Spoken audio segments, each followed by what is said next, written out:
आज मैं बात करने जा रहा हूँ जिन्नात के मुतालिक। जिन्नात के मुतालिक हमारे खानदान में एक वाक़या पेश आया था। वो क्या वाक़या था, किसके साथ पेश आया था, वहाँ पर क्या हुआ था, किस तरीके से जो चीज़ें हैं वो पेश आई थी और उसमें क्या ख्याल रखना चाहिए आपको अगर आप इन चीज़ों में मुलव्वस होते हैं या फिर इन्वॉल्व होते हैं। और वो पूरा स्टोरी लाइन जो है वो आपके सामने पेश करने जा रहा हूँ। वो किसके साथ हुआ था सब बताने जा रहा हूँ। आप वीडियो देखते रहिए हम लोग।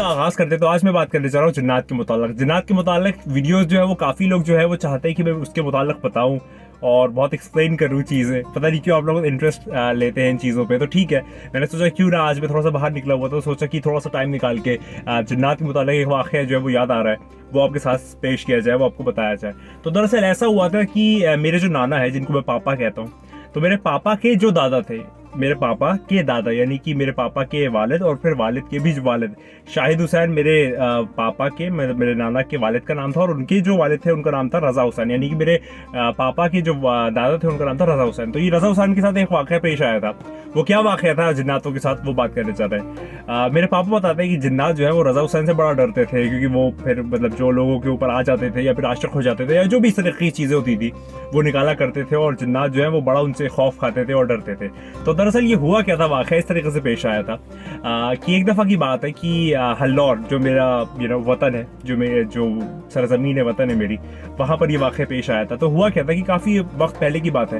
पहले जो है वो लोग पढ़ते पढ़ाते थे, रूहानी पढ़ाइयाँ करते थे, रात के वक्त जाते थे, मस्जिदों का रुख करते थे, कब्रिस्तानों का रुख करते थे। लेकिन अब जो है वो नॉर्मली ज़माना जो है वो तब्दील हो रहा है, बदल रहा है, तो इतने वज़ाइफ जो है वो लोग नहीं करते हैं और अगर करते भी तो अब उसमें वो क़ुव्वत और जाज़बियत नहीं रह गई है। तो हुआ क्या था कि जो रज़ा हुसैन है मेरे पापा के दादा, वो मस्जिद में गए रात में और फिर उन्होंने पढ़ाई करना शुरू किया। वो 40 दिन का चिल्ला होता है, आप लोग सब जानते हैं। 40 दिन जो है वो पढ़ाई की जाती है। ये नॉर्मल एक यूनिफॉर्म चीज़ है कि ये 40 दिन का ही चिल्ला होता है। बाकी और भी अलग अलग तादाद जो है वो मुख्तलिफ होती है अलग अलग इसम के हिसाब से, लेकिन नॉर्मली जो है वो 40 दिन का चिल्ला होता है। तो 39 डेज जो है वो गुजर चुके थे। वो जिन्नात को कुछ कर रहे थे, जिन्नात को शायद काबू में कर रहे थे कि क्या कर रहे थे, वो सिलसिला मुझे एग्जैक्टली नहीं पता है, लेकिन सबॉट इसी रिलेशन में जिन्नात के साथ कोई चीज़ थी।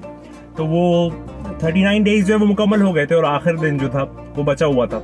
और आखिर दिन हुआ क्या वो सुने। मैं आपको एक बात बता दूं कि 2-3 चीज़ें जो है वो ख्याल रखना पड़ता है रूहानी पढ़ाइयों में। एक होता है हिसार। हिसार जो है वो एक सर्कल जो है वो बनाया जाता है अपने इर्द गिर्द, ताकि जो ये मतलब जो वसवसे होते हैं या फिर शायद जिन्नात जो है वो डराने की कोशिश करते हैं या फिर जो भी कुछ चीज़ें करते हैं वो आपको उस हिसार के बाहर ही रखेंगे। मतलब वो बाहर आपको दिखेंगे, डराएंगे, आवाज़ें निकालेंगे, सब कुछ करेंगे, लेकिन उस हिसार के अंदर वो दाखिल नहीं हो सकते। ये जो है वो एक प्रिकॉशन है जो कि हमेशा रूहानी पढ़ाइयाँ करने वाले लोग जो है वो करते थे। तो उन्हें हिसार बांधा हुआ तो वो हिसार के अंदर पढ़ाई करते थे और उनको फिर डराया जाता था ताकि वो पढ़ाई छोड़ दे। 39 डेज ऐसा मुकम्मल हुआ। जो भी शख्स ऐसा करता है उसको डराया जाता है कि वो पढ़ाई छोड़ दे ताकि ये जिन्नात जो है वो फिर ना आए और फिर वो अपना अलहदा रास्ता इख्तियार कर ले। लेकिन 39 डेज वो सर्वाइव कर ले गए, मतलब वो उनको कोई दिक्कत नहीं आई। लेकिन 40 डे क्या हुआ, 40वें दिन क्या हुआ, 40वें दिन कुछ ऐसा वाक़या पेश आया कि जो बड़ा हैरत अंगेज़ है।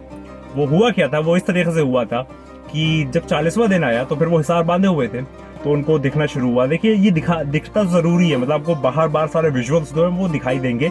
फिजिकली आपको वो कांटेक्ट नहीं करेंगे जिन्नात जो है वो, जब तक आप हिसार में आपको वो फिजिकली छू नहीं सकते, फिजिकली ईज़ा नहीं पहुंचा सकते, फिजिकली जो है वो आपको डैमेज नहीं कर सकते, लेकिन वो बाहर से आपको आवाज़ें डराएंगे ताकि आप पढ़ाई जो है वो रोक दे और रोक के चले जाए।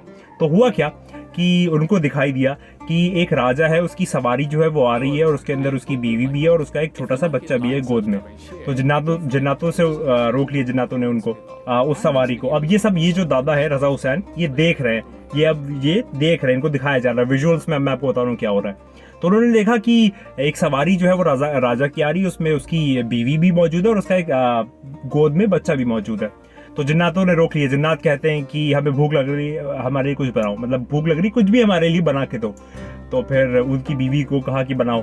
तो फिर बीवी ने कहा बीवी से कहा खिचड़ी बनाओ। तो फिर बीवी ने खिचड़ी बनाना शुरू कर दिया। पूरा उन्होंने सेटअप किया, जो भी कुछ था सारा सामान वामान ला के दिया। फिर जो लकड़ियाँ थी, क्योंकि चूल्हा जो है वो लकड़ियों से जलता है, लकड़ियाँ जो थी वो गीली थी। तो फिर उस जिन्नात ने कहा कि ये जो तुम्हारे हाथ में बच्चा है इसको लगा दो, मतलब लकड़ियों से नहीं चल रहा है तो इसको आग लगा दो इसमें और इससे फिर खाना जो है वो पकाओ। तो उसको उन्होंने लिया और फिर आग में लगा दी। और ये सारी चीज़ें जो है वो रज़ा हुसैन देख रहे हैं अपने विजुअल्स के तौर पे, ये सारी चीज़ें देख रहे हैं। उसके बाद जब उन्होंने ये देखा तो बड़े हैरत ज़दा हुए, बड़े एकदम काँप गए, लेकिन वो पढ़ाई उन्होंने जारी रखी और वो हिसार के अंदर ही मौजूद थे। फिर जिन्नातों ने कहा गया कि ये बच्चा भी जला दिया है, मतलब बच्चा भी अंदर लगा दिया, लेकिन ये जो आग है वो फिर भी नहीं उठ रही है, ये जो भट्टी है वो फिर भी नहीं जल रही, तो क्या किया जाए। फिर जिन्नात ने कहा कि ये जो बुढ़ा शख्स बैठा है, यानी कि रज़ा हुसैन जो मेरे पापा के दादा थे, उनको कहा गया कि ये जो बुढ़ा शख्स बैठा है इसको ले जाओ और इसको आग में डाल दो और इससे फिर खिचड़ी पकाओ, मतलब ये भट्टी में जले और जब इससे आग पैदा हो तो उससे जो है वो खिचड़ी पकाओ। तो जब जिन्नातों ने कहा कि जाओ ये रज़ा हुसैन जो बैठा हुआ है इसको जाओ और इसको ले आओ और इसको जाके भट्टी में डाल दो ताकि जो खिचड़ी है वो पक जाए, तो जब ये कहा उन लोगों ने और मतलब रज़ा हुसैन ने सुना, यानी कि मेरे जो नाना है उनके दादा ने सुना, तो वो थोड़ा सा होता है ना कि जब भी कोई शख्स थोड़ा सा घबराता है या फिर उसकी तरफ कोई बढ़ता है, उसको पकड़ने के लिए बढ़ता है या फिर उसको कुछ नुकसान पहुंचाने के लिए बढ़ता है, तो वो थोड़ा सा पीछे होता है, थोड़ा सा अपने आप को एक डिफेंसिव मोड पे लाके पीछे थोड़ा सा होता है। ये एक फितरत है इंसान की, ऐसा इंसान जो है वो करता है, एक मतलब बहुत नॉर्मल सा एक एक्टिविटी है। तो उन्होंने क्या किया, वो हिसार मौजूद था, हिसार के अगर आप बाहर जाते तो फिर आपको नुकसान पहुंचने का खतरा होता है, अगर आप हिसार के अंदर मौजूद है तो फिर आपको कोई भी खौफ और खतर जो है वो नहीं होता है। तो फिर हुआ क्या एग्जैक्टली, जब वो जिन्नात दो बड़े इनको उठाने के लिए, हालांकि वो एक डराने के लिए पूरा जो एक सीन है वो क्रिएट किया गया था, ऐसा असल में हो ही नहीं सकता था कि वो हिसार के अंदर जो है वो पेनिट्रेट कर जाता है, ऐसा नहीं मुमकिन था। लेकिन उन्होंने सिर्फ डराने के लिए जब वो आगे बढ़े तो रज़ा हुसैन जो थे वो थोड़ा सा पीछे हुए, मतलब होता ना कि पीछे हल्का सा हुए, तो जब वो पीछे हल्का सा हुए तो उनका जो हल्का सा चेहरा था ना वो हिसार के बाहर निकल गया, हल्का सा चेहरा जो है वो हिसार के थोड़ा सा बाहर निकल गया। तो जब बाहर निकल गया हिसार के, तो उनमें से एक जो जिन्नात था उसने इतनी कस के उनको एक थप्पड़ जो है वो रसीद किया कि उनका जो ये नीचे का हिस्सा था, ये जो होठ का हिस्सा था वो टेढ़ा हो गया, यानी कि वो ऐसे पूरा टेढ़ा हो गया, साइड में चला गया। और बताते हैं लोग कि वो फिर काफी वक्त तक वो टेढ़ा जो हिस्सा है वो टेढ़ा ही रहा। और जब उनको ये थप्पड़ पड़ा तो फिर वो बेहोश हो गए, यानी कि वो अपनी कॉन्शियसनेस में नहीं थे, वो फिर बेहोश हो गए, उनको कोई भी होश नहीं था कि वो कहाँ है, क्या है, किस ये सिलसिला है। फिर अगली सुबह जब लोग जो है वो फजर की नमाज पढ़ने मस्जिद में गए तो फिर देखा कि ये तो बेहोश पड़े हुए हैं, फिर उनको उठा के लाया गया, घर पे लाया, तो फिर उन्होंने पूरा वाकया जो है वो बताया।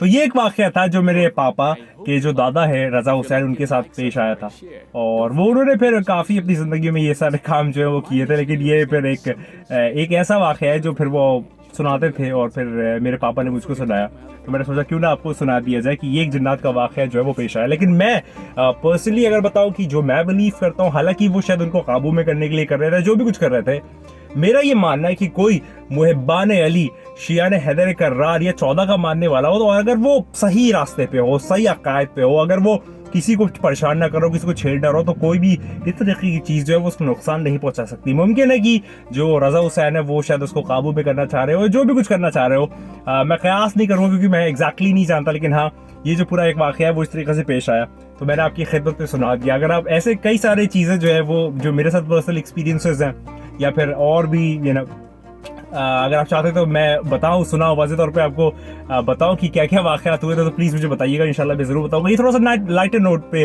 एक वीडियो थी कि हमारे ख़ानदान में ये भी एक वाक़या जो है वो हो चुका है और हल्लौर की सरजमीन पे ये हुआ है। अभी एग्जैक्टली इंशाल्लाह कल या परसों में मैं हल्लौर जा रहा हूँ, तो मुमकिन है कि आपको मैं हल्लौर में भी कुछ वीडियोस जो है वो शूट करूँ, और जो मेरे जद अमजद जो कि कौम ईरान से आए थे, शाह अब्दुल रसूल मीरा बाबा जिसको कहा जाता है, उनकी भी जो कब्र है वो भी आपको दिखाऊँ। वो में हमारे जद थे रिजवी सादात के जद जो कि हल्लौर इंडिया में आ गए थे, तो अगर मुमकिन है तो मैं आपको वो बिल्कुल दिखाऊँगा। और अगर आप इस टाइप की और थोड़ी सी लाइटर नोट की वीडियोज़ चाहते हैं तो याद रखिए कि मैं बना दूंगा अगर आप कहते हैं, लेकिन याद रखिए कि मेन जो ऑब्जेक्टिव है, मेन जो एजेंडा है, मेन जो अचीवमेंट है, मेन जो हमारा गोल है, पर्पज़ है, वो है कि वो आने वाला है, वो बहुत जल्द आने वाला है। कौन आने वाला है, किस तरीके से आने वाला है, कब आने वाला है, ये सारी चीज़ें जो है इस पे पूरा चैनल जो है वो मेरा मौजूद है, जाके लाजमी देखेंगे कौन आने वाला है। लेकिन याद रखिए कि वो बस आने ही वाला है।